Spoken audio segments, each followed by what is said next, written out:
সালটা 2015। তাকে একজন ফোন করেছে এবং তাদের মধ্যে দরাদরি করে রেট মাত্র 300 টাকায় ফিক্স হয়েছে। এক রাত 300 টাকায় সে নিজেকে বিক্রি করতে যাচ্ছে। তার ঘরে সেই ব্যক্তি আসে, তাকে ভোগ করে, কিন্তু যখন তার কাছে সে 300 টাকা চায় সে চুপচাপ তাকে মারধর করা শুরু করে অ্যান্ড তাতে সে অবাক হয়। তারপর সেই কাস্টমার সেই রুম থেকে বেরিয়ে যায়। তারপর চুপচাপ বিছানার পাশে সে কাঁদতে কাঁদতে ভাবে যে আমার সাথেই কেন এরকম হয়। ছোটবেলা থেকে সবাই আমাকে কত অপমান করেছে। যখন আমার বয়স মাত্র 15 বছর তখনই আমার সাথে কুকর্ম হলো। আমি সমস্ত কিছু ত্যাগ করে দূরে আসলাম। পরিবার আমাকে ত্যাগ করলো। আমার দিদি যে আমার শেষ আশ্রয় ছিল সেও আমাকে ত্যাগ করলো। এই জীবন রেখে আর কী লাভ। সে ঘরের মধ্যে বসে কাঁদতে কাঁদতে যখন নিয়ার অ্যাবাউট ভোর হয়ে গেছে সে দেখে ঘরের কোণে ইঁদুর মারা বিষ রাখা আছে। সেভাবে এই জীবনে যথেষ্ট হয়েছে, আর দরকার নেই। সে চুপচাপ সেটা খেয়ে নেয়। খেয়ে নেওয়ার পর ওখানে অচৈতন্য হয়ে পড়ে থাকে।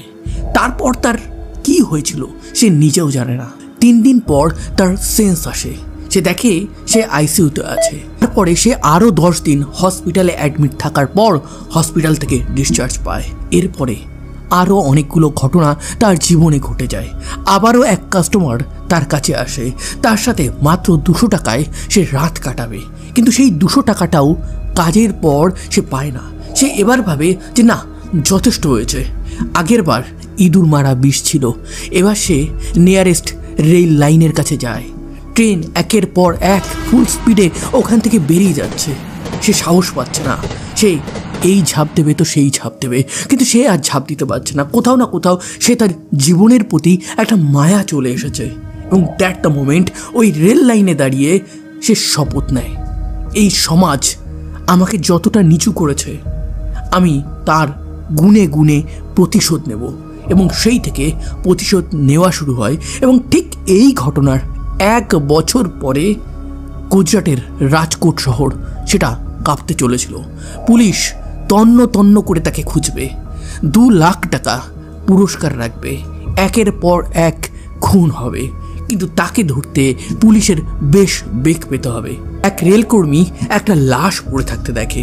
সে সঙ্গে সঙ্গে তার সিনিয়র অফিসারকে ফোন লাগায়। ফোন লাগিয়ে পুরো ব্যাপারটা বলে। সিনিয়র অফিসার তাকে বলে, আমি আমারও সিনিয়র অফিসারদেরকে সমস্ত ব্যাপারটা জানাচ্ছি অ্যান্ড আমি ওখানে যাচ্ছি, তুমি ওখানেই থাকো, কাউকে ওই বডিটা টাচ করতে দেবে না। ইন্ডিয়াতে যত রেলওয়ে ট্র্যাকে কোনো দুর্ঘটনা বা হত্যা বা অন্যান্য কেস ঘটে সেগুলোর 90%ই আনসলভড থেকে যায়। রেল পুলিশও জানে। এই অফিসার রেলওয়ে ট্র্যাকের পাশে যখন পৌঁছায় সে রীতিমতন অবাক হয়ে যায়। এ তো রেলে কাটা পড়া না। তার প্যান্টটা অর্ধেক নামানো, পাশেই একটা রক্ত লাগা পাথর পড়ে আছে, মাথার অবস্থা প্রচণ্ড খারাপ, শরীরে হালকা ধস্তাধস্তির চিহ্ন আছে। তো এই ক্ষেত্রে এটা কে করতে পারে? একে কে হত্যা করতে পারে? সব থেকে বড় কোশ্চেন হচ্ছে এই ব্যক্তি কে? বয়স তো খুব একটা বেশি বলে মনে হচ্ছে না, হতে পারে 20 থেকে 30-এর মধ্যে। পুলিশ খাবরিকে কাজে লাগিয়ে দেয় এবং খানিকক্ষণের মধ্যেই গে গ্রুপ বলে রাজকোটের একটা গ্রুপ আছে, সেই গ্রুপের 1700 মেম্বার আছে এবং সেখান থেকে নিউজ আসে এই ব্যক্তির নাম হচ্ছে সাগর। সে একটা গে ছিল এবং কোনো একটা কারণে সে এখানে এসেছিল। সে কারোর সাথে কোনো রকম ফিজিক্যাল রিলেশন বানাতে এই রেল লাইনে এসেছিল নাকি অন্য কিছু, সেই সমস্ত কিছু তদন্ত করতে হবে। যত সমকামী মানুষ আছে রাজকোটে তাদের এক এক করে ডাকে, তদন্ত করে। সাগরের যে ফ্যামিলি আছে তাদের ডেকে কথা বলে। তারা জানতো না তাদের ফ্যামিলির ছেলে সমকামী। তারা এই জিনিসটা শুনে কোথাও না কোথাও লজ্জায় পড়ে যায়। তারা চাইছিল যত তাড়াতাড়ি এই কেসটা সলভ করার, কিন্তু পুলিশ জানে যে এটা একটা খুনের কেস এবং কে খুন করেছে সেটা আমাদেরকে বার করতে হবে এবং যতক্ষণ না বার করতে পারবো ততক্ষণ এই কেসে আমরা কোনোভাবে কোনো ক্লোজার রিপোর্ট দিতে পারবো না। তো সেই ক্ষেত্রে পুলিশ উঠে পড়ে লাগে। ওই সাইডে যত সিসিটিভি ক্যামেরা ছিল সেগুলো তারা এক এক করে চেক করতে থাকে। সেখান থেকে তারা কোনো ক্লু পায় না। তারা নেক্সট স্টেপে নেয় যে সেই ব্যক্তির কল ডিটেল রেকর্ড এটা চেক করবে। সেটা চেক করেও তারা তেমন কিছু পায় না। তো সেই ক্ষেত্রে এটা একটা ব্লাইন্ড মার্ডার কেসে রূপান্তরিত হয়ে যায়। পুলিশ বুঝতে পারে যেহেতু এই সাগরের প্যান্টটা অর্ধেক খোলা, নিশ্চয়ই সে কারোর সাথে একটা ফিজিক্যাল রিলেশন জাস্ট বানাবে, সেই সময় তার হত্যা হয়েছে। তার মানে তার সাথে কে ফিজিক্যাল রিলেশন বানাতে পারে? অবশ্যই কোনো একটা সমকামী মানুষ। তাহলে এই রাজকোট শহর বা আশেপাশে এরিয়ার যত সমকামী মানুষ আছে তাদের মধ্যেই নিশ্চয়ই এই ক্রাইমটা কেউ একটা করেছে। পুলিশ খাবরি লাগিয়ে দেয় সমকামী গ্রুপের মধ্যে। সমকামী গ্রুপের যত নাইট ক্লাব ছিল সেখানে পুলিশ যেতে থাকে ছদ্মবেশে। তারা ভাবে কেসটা এইভাবে সলভ করবে, কিন্তু পুলিশ জানতো না এইভাবে কেসটা সলভ হবে না। এরপর তারিখটা চলে আসে 2016-র 23শে মে। সেদিন এক অটো রিক্সার ড্রাইভার, তার নাম হচ্ছে প্রবীণ এবং যাকে অনেকেই জানতো সমকামী বলে, হঠাৎই তার ডেড বডি পাওয়া যায় এবং সেই ডেড বডির অবস্থাটা সেম, মাথায় আঘাত, শরীরে আঘাত এবং প্যান্টটা অর্ধেক খোলা। এইটুকু দেখার পর নিউজ মিডিয়াতে যখন খবর যায় তখন নিউজ মিডিয়া প্রথমবারের জন্য এই দুটো খুনকে কানেক্ট করে যে প্যান্ট অর্ধেক খোলা কেন। তো সেই ক্ষেত্রে পুলিশ ভাবে যে এই দুজনকে যে মেরেছে তারা কি একই ব্যক্তি, তার মানে কি রাজকোটে কোনো সিরিয়াল কিলার ঘুরে বেড়াচ্ছে। এই ক্ষেত্রেও যারা সমকামী আছে তাদের উপর পুলিশের সন্দেহ গিয়ে পড়ে। চারিদিকে সিসিটিভি, কল ডিটেল রেকর্ড সমস্ত কিছু এক এক করে চেক হতে থাকে। এই অটো রিক্সা ড্রাইভার কার সাথে মিশতো, কার সাথে ঘুরতো, সবাইকে ডেকে ডেকে জিজ্ঞাসা করা হয়, কিন্তু জিজ্ঞাসা করে কোনো কিছুই পাওয়া যায়নি। এই কেসটাও একটা ব্লাইন্ড মার্ডার কেস হয়ে যায়। পুলিশ বুঝতে পারে যে আমাদের যে নাইট সার্ভিলেন্স আছে সেটা বাড়াতে হবে। গুজরাটের অন্যান্য ডিস্ট্রিক্ট থেকে পুলিশ এনে পুরো রাজকোট শহরে মোতায়েন করে দেওয়া হয়। নিয়ার অ্যাবাউট 2000 পুলিশ রাজকোট শহরে রাস্তায় ঘুরছে। কেউ বাড়ি যাবে না, এটা সিনিয়র অফিসাররা বলে দিয়েছে যতক্ষণ এই কেস দুটো সলভ না হবে। এর মাঝেই একটা বাস স্ট্যান্ডে এক ব্যক্তির একটা ডেড বডি পাওয়া যায়। তারও মাথায় আঘাত, প্যান্ট অর্ধেক খোলা এবং সেইটা দেখে পুলিশের কোথাও না কোথাও মনে হয় এটাও নিশ্চয়ই সেই কিলারই করছে, না হলে একই রকমভাবে কেন হয়েছে। পুলিশের মজুতিতে, পুলিশের এত টাইট সার্ভিলেন্স, চারিদিকে সিসিটিভি এক্সট্রা করে বসানো হয়েছে, তারপরেও এই খুনটা কি করে হতে পারে? তো পুলিশের কাছে আপাতত 3টে খুনের ঘটনা একইভাবে এসেছে। এবার পুলিশও কনফার্ম করছে যে রাজকোটে সিরিয়াল কিলার ঘুরে বেড়াচ্ছে। রাস্তাঘাটে দোকানপাট সমস্ত 7টার মধ্যে সবাই বন্ধ করে চলে যাচ্ছে। কে জানে হঠাৎই যদি সেই সিরিয়াল কিলার আমার সামনে চলে আসে, তো সেই ক্ষেত্রে কি হতে পারে? এবার বাস স্ট্যান্ডে যে বডিটা পাওয়া গেছিল সেটা তদন্ত যখন পুলিশ করে তখন পুলিশের হঠাৎই মনে হয় যে না, এই খুনটা ওই কিলার করেনি। কিন্তু যেহেতু রাজকোটে আগের দুটো যে খুন হয়েছে সেটা বহুল প্রচলিত হয়ে গেছে, সেহেতু কেউ তাকে ফাঁসানোর জন্য এই খুনটা করেছে। কিন্তু পুলিশ ভাবে এই খুনের সুরাহা আমরা তো করব, কিন্তু যে আগে খুন করছিল সে যদি সত্যি সত্যি সিরিয়াল কিলার হয় তাহলে সে আবার আসবে এবং সে প্রমাণ দেবে আমাদেরকে, হয়তো জেনে বা অজান্তে, আমি এই খুনটা করিনি। পুলিশ সেটার জন্য ওয়েট করতে থাকে। পুলিশ 2 লাখ টাকা প্রাইজ ঘোষণা করে যে কেউ যদি একে চেনে তার যেন ইনফরমেশনটা দেয়। তো সেই ক্ষেত্রে পুলিশের কাছে একের পর এক কল আসতে থাকে রাজকোট, জামনগর আরও নানান এরিয়া থেকে, যে এক ব্যক্তিকে আমরা দেখেছি এই রকম কিছুটা দেখতে, কোথাও না কোথাও এ সিরিয়াল কিলার হতে পারে। তো এই রকম বেশ কয়েকটা ঘটনা ঘটার পর পুলিশ বুঝতে পারে তারা একটা বড় মিস্টেক করে ফেলেছে এবং এই মিস্টেকের জন্য কোনো নিরীহ মানুষের মৃত্যুও হয়ে যেতে পারে। দুজনকে তো এত মেরেছে লোকে যে তারা আইসিইউ পর্যন্ত পৌঁছে গেছে। তো এই ক্ষেত্রে পুলিশের একটাই কাজ, এই কিলারকে তাড়াতাড়ি ধরতে হবে।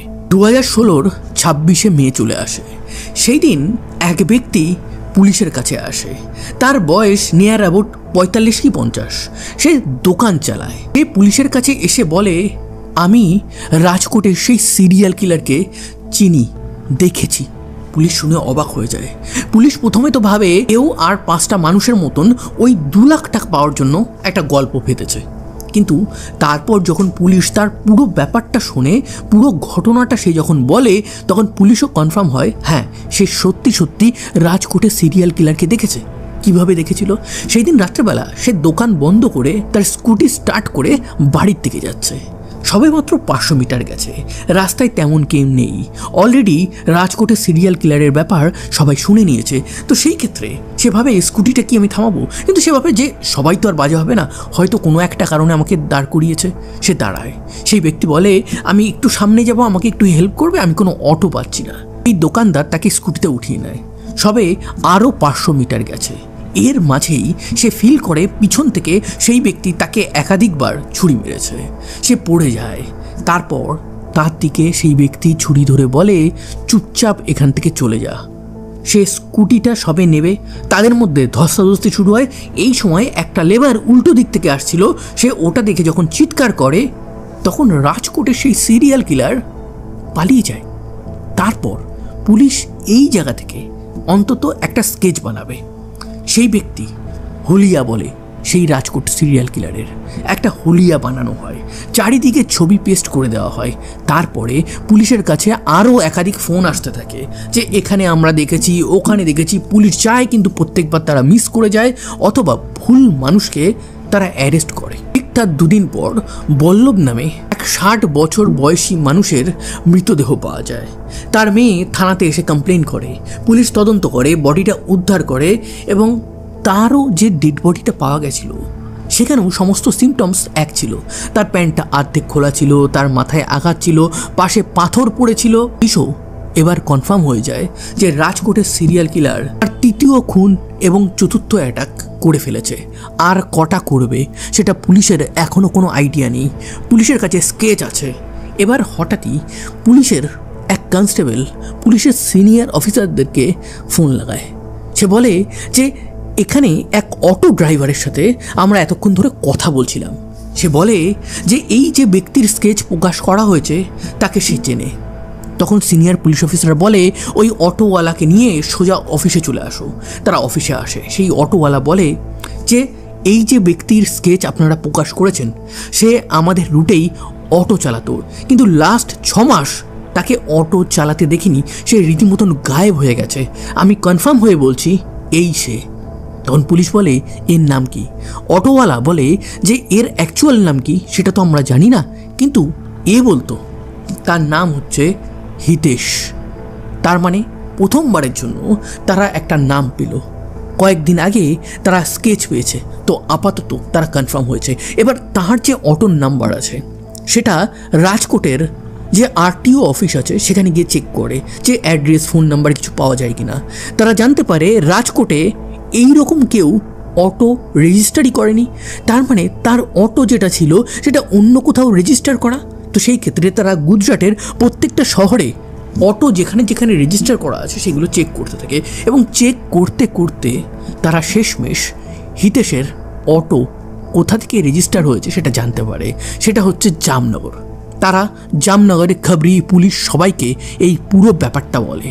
তারাও তদন্ত করে এবং তদন্ত করে জানতে পারে হিতেশের দিদি জামনগরে থাকে। সেখানে পুলিশ ছদ্মবেশে যায়, বাড়ির সামনে ওয়েট করে এবং ওয়েট করে তারা বুঝতে পারে যে এখানে হিতেশ নেই। এই সমস্ত জিনিস যখন চলছে তখন জুন মাসের 2 তারিখ চলে এসেছে। হঠাৎই পুলিশের কাছে এক খবরির ফোন আসে এবং সে বলে যে স্যার মাছ মনে হয় এবার জালে ধরা পড়বে। তাকে আমি দেখছি, তাকে আপনারা লাস্ট 45 দিন ধরে খুঁজছেন।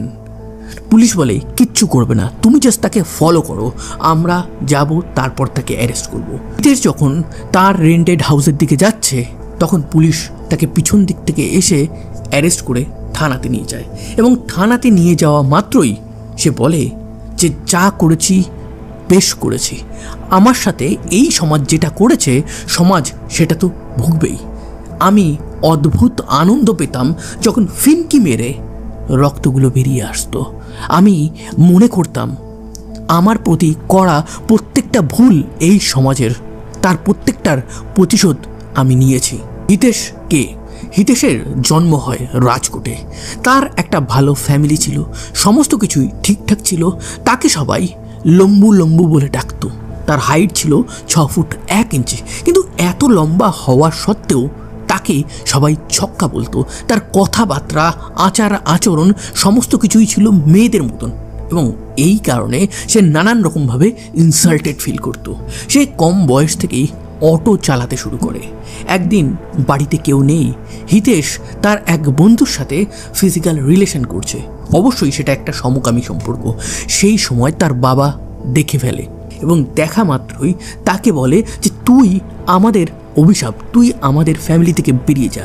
এরপর থেকে সে নিয়ার অ্যাবাউট তার মা বাবার সাথে কথা বলা বন্ধ করে দেয়, তাদের বাড়িতে যাওয়া বন্ধ করে দেয়। তো সে ভাবে যাবো তো কোথায় যাব। তার দিদির শ্বশুর বাড়ি ছিল জামনগরে, তো সে জামনগরে যায়। সেখানে গিয়ে অটো চালাতে শুরু করে। সালটা ছিল 2004। এক অটোওয়ালা তার সাথে প্রচণ্ড কুকর্ম করে এবং এই কুকর্ম করার ফলে সে রীতিমতন শকে পড়ে যায়। খাওয়া দাওয়া সমস্ত কিছু বন্ধ করে দেয়, বিছানায় বাথরুম করে দেয়। এইভাবে সে আস্তে আস্তে নিজেকে আরও অন্ধকারে ঢুকিয়ে দিচ্ছিল। সে কোনো মতে রিকভার করে এবং এই রিকভার করার পর সে অটো চালাতে শুরু করে এবং মাঝে মাঝে সে তার শরীরটাকে ভাড়া দিত অন্য পুরুষদেরকে। তো এইভাবেই দিন চলছিল। 2015 সাল আসে। সে আবার রাজকোটে চলে এসেছে। রাজকোটে সে অটো চালাচ্ছে। দ্যাট দ্য মোমেন্ট সে তার শরীরটাকে রাত্রেবেলায় নানান ক্লায়েন্টের কাছে ভাড়া দিত। তার কাছে 20টা ফোন ছিল। সে সমকামী গ্রুপে অ্যাক্টিভও ছিল। ফেসবুকে তার খালি গায়ে একটা ছবি দেওয়া ছিল এবং সেখানে সে লিখেছিল যে আমার লাইফ আমি আমার নিয়ম মতন চালাবো, আমার জীবনে কারোর রুল আমি মানব না। কিন্তু পরপর তাকে দুটো ক্লায়েন্ট টাকা না দেওয়ার ফলে দুবার সে নিজেকে শেষ করার প্ল্যান করে। প্রথমবার সে 3 থেকে 4 দিন আইসিইউতে ছিল এবং 15 দিন হসপিটালে ছিল। এবং সেকেন্ড টাইম সে যখন নিজেকে শেষ করতে যাচ্ছিল রেল লাইনের ট্র্যাকে, তখন তার একটা অদ্ভুত ফিল হয়। সেভাবে এই সমাজে আমি যদি মরে যাই তাহলে কেউ তো আমাকে মনে রাখবে না। কিন্তু সমাজ আমার প্রতি যে ভুল করেছে, আমার ইচ্ছার বিরুদ্ধে যেভাবে গেছে, আমাকে যেভাবে সবাই অপমানিত করেছে, যেভাবে আমার মা বাবা আমার থেকে সম্পর্ক ডিট্যাচ করে নিয়েছে, যেভাবে আমার দিদির সাথে একটা সামান্য ঝগড়ার পর আমার দিদি তার ঘর থেকে আমাকে বার করে দেয়, আমাকে যেমন সবাই ছক্কা বলে, তাদের অধিকার আছে না, তাদের অধিকার নেই। তো এই সমাজ আমার প্রতি ভুল করেছে, তো সমাজের প্রতিও আমি রিভেঞ্জ নেব। সে ওই রেল লাইন থেকে ব্যাক করে একটা মোডাস অপারেন্টি নেয় যে যারা আমার সাথে ভুল করেছে তাদের এগেনস্টে আমি রিভেঞ্জ নেব। কিন্তু সেটা তো সহজ না। সাথে যারা ভুল করেছে তাদের সাথে সে রিভেঞ্জ নিতে না পারলেও যেসব নর্মাল মানুষ যাদেরকে সে সুযোগ বুঝে কোপ মারতে পারবে তাদের সাথে রিভেঞ্জ নেবে। প্রথম ব্যক্তি তাকে সে অফার করে যে চলো 200 টাকায় আমরা ফিজিক্যাল রিলেশন করব। একটা জঙ্গলের মধ্যে যায়, খুন হয়, তারপরেও সেম। তৃতীয়টাও সেম। চতুর্থ যে কেসটা নিয়ে পুলিশের সন্দেহ হয়েছিল যে এটা রাজকোটের সিরিয়াল কিলার হিতেশ করেনি, অন্য কেউ করেছে, হয়তো তার নামে দোষটা চাপাবে, সেই কারণেই সে রাজকোটে আবার ফেরত এসেছিল এবং এইবার সে যাকে খুন করত তার পাশে সে লিখে রেখে যেত যে আমি ওই খুনটা করিনি, ওই দোষটা আমার উপর চাপাবেন না, আমি বাদবাকি খুনগুলো করেছি। পুলিশের আইডিয়া ঠিক ছিল। পুলিশ সিরিয়াল কিলারকে ভালোভাবে বুঝে গেছিল। পুলিশ এই কারণে ওয়েট করছিল যে সে নিজে এসে কখন জালে ধরা দেবে, এবং সেই মোতাবেকই হিতেশ কিন্তু পুলিশের জালে ধরা দেয়। তাহলে ওই খুনটা কে করেছিল?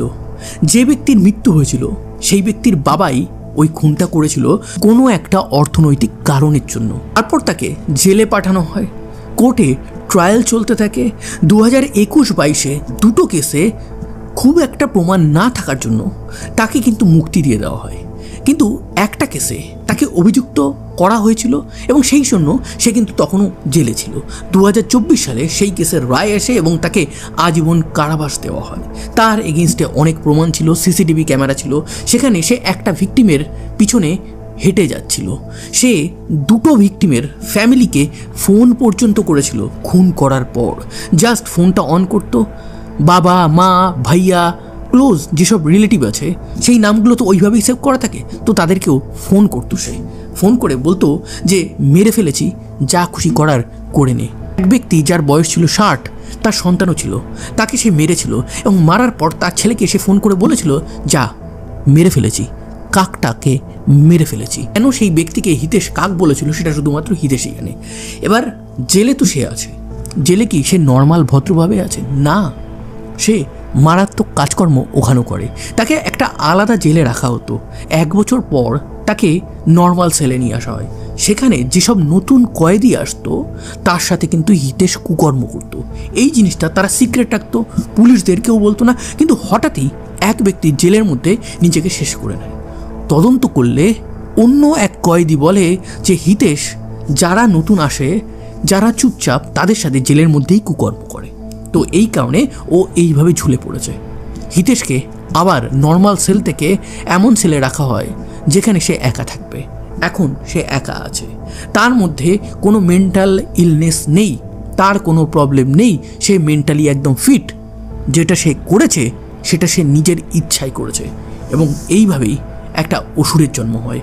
সে নিজেই পুলিশ থানাতে ধরা পড়ার পর বলেছিল, আমি অসুর। যখন ইট দিয়ে মারতাম তাদের মাথা থেকে ফিনকি দিয়ে রক্ত বেরোতো, ওটা দেখতে আমার খুব মজা লাগতো। তো এই ছিল আজকের ট্রু ক্রাইম ঘটনা। এই রকম রিয়েল লাইফ ট্রু ক্রাইম ঘটনা ইন স্টোরি ফরম্যাটে যদি আপনারা শুনতে চান তাহলে অবশ্যই আমার চ্যানেলটাকে সাবস্ক্রাইব করবেন। সাবধানে থাকবেন, সুস্থ থাকবেন, ভালো থাকবেন। আবার দেখা হবে নতুন কোনো একটা ভেরি ইন্টারেস্টিং ট্রু ক্রাইম ঘটনার সাথে।